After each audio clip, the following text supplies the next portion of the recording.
Hi, my name is Tony, and this is Every Frame a Painting. There are some filmmakers who are so influential that no matter where you look, you see traces of them everywhere. I see this filmmaker's framing in the works of Wes Anderson, his acrobatics and stunts in Jackie Chan, and his deadpan posture in Bill Murray. He, of course, is Buster Keaton, one of the three great silent comedians. He was, as we're now beginning to realize, the greatest of all the clowns in the history of the cinema. And nearly 100 years later, I think he still has plenty to teach us about visual comedy. So today, let's take a look at how the master builds a gag. Ready? Let's go.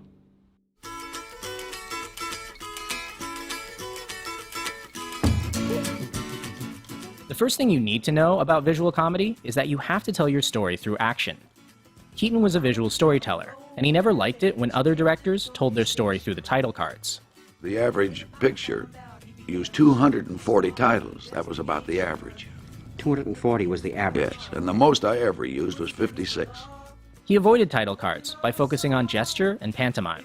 In this shot, you never find out what these two are talking about. Everything you need to know is conveyed through the table and their body language. But what you had to say, you had to communicate to the audience in only one way.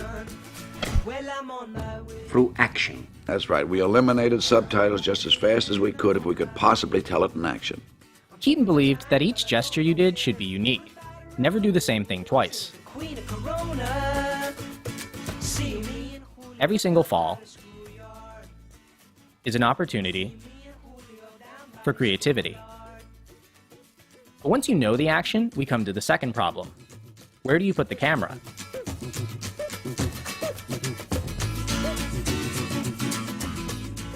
Visual gags generally work best from one particular angle. And if you change the angle, then you're changing the gag, and it might not work as well. Finding the right angle is a matter of trial and error. So let's take a look at two possible camera placements for the same joke. Here's the first one.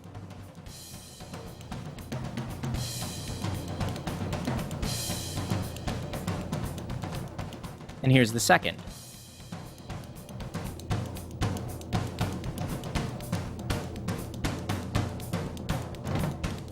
You'll notice in the first angle, the car takes up most of the frame, and we don't get a clear look at Buster until he turns around.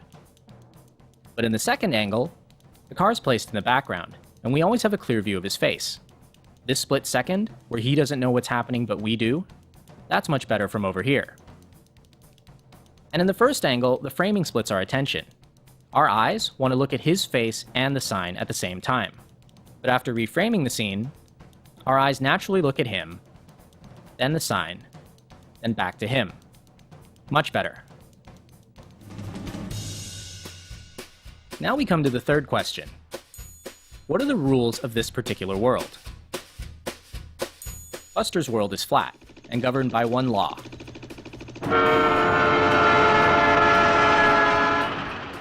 If the camera can't see it, then the characters can't see it either. In Buster's world, the characters are limited by the sides of the frame and by what's visible to us, the audience. And this allows him to do jokes that make sense visually, but not logically. A lot of his gags are about human movement in the flat world. He can go to the right, to the left, up, down, away from the lens, or towards it. Look familiar? She's been murdered, and you think I did it. Like Wes Anderson, Buster Keaton found humor in geometry. He often placed the camera further back so you could see the shape of a joke. There are circles, triangles, parallel lines, and of course, the shape of the frame itself, the rectangle. I think staging like this is great, because it encourages the audience to look around the frame and see the humor for themselves. In this shot, think about where your eyes are looking. Now where's he? Some of these gags have their roots in vaudeville and are designed to play like magic tricks.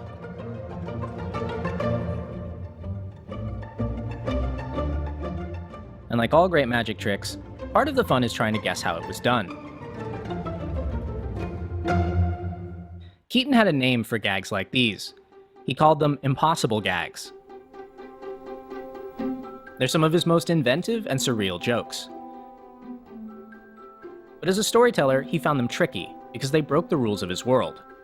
We had to stop doing impossible gags and what we call cartoon gags. We lost all of that when we started making feature pictures. They had to be believable, or your story wouldn't hold up. So instead, he focused on what he called the natural gag, the joke that emerges organically from the character and the situation. Consider what he does with this door.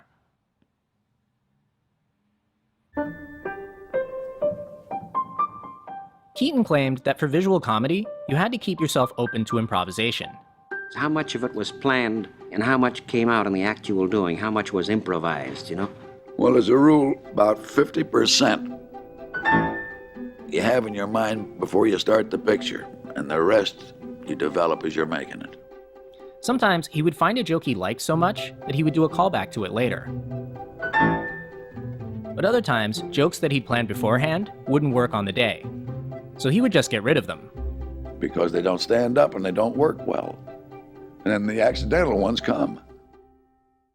He was supposed to make this jump, but since he missed, he decided to keep the mistake and build on it. So you seldom got a scene like that good the second time. You generally got them that first one.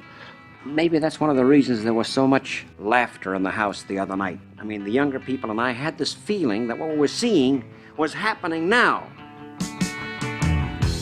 That it happened only once. It was not something that was pre-done and done and done. And that brings us to the last thing about Buster Keaton, and his most famous rule. Never fake a gag. For Keaton, there was only one way to convince the audience that what they were seeing was real. He had to actually do it. Without cutting. He was so strict about this that he once said, "Either we get this in one shot, or we throw out the gag." And it's why he remains vital nearly 100 years later. Not just for his skill, but for his integrity. That's really him. And no advancement in technology can mimic this. Even now, we're amazed when filmmakers actually do it for real. But I think he did it better 95 years ago. So no matter how many times you've seen someone else pay homage to him,